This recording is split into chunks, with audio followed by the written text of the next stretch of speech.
Hi friends, this is సత్య. ఇక్ష్వాకుల ఎగుమతులు దిగుమతులు చిన్న ట్రిక్తో తెలుసుకుందాం. ఇక్షు అంటే చెరుకుగడ అని అందరికీ తెలుసు.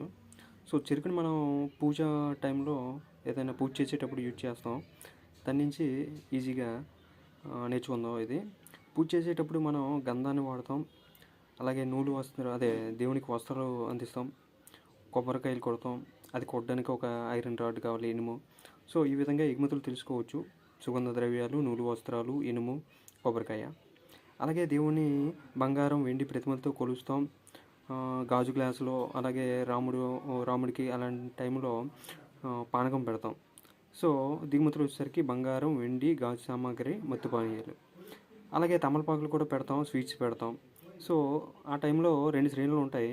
తమలపాకుల వ్యాపారాన్ని పర్ణిక శ్రేణి అని, మిఠాయిల వ్యాపారం చేసేవారిని పూసిన శ్రేణి అంటారు. అలాగే వాటర్ రేవులు వచ్చేసరికి బ్రోచు, కళ్యాణి.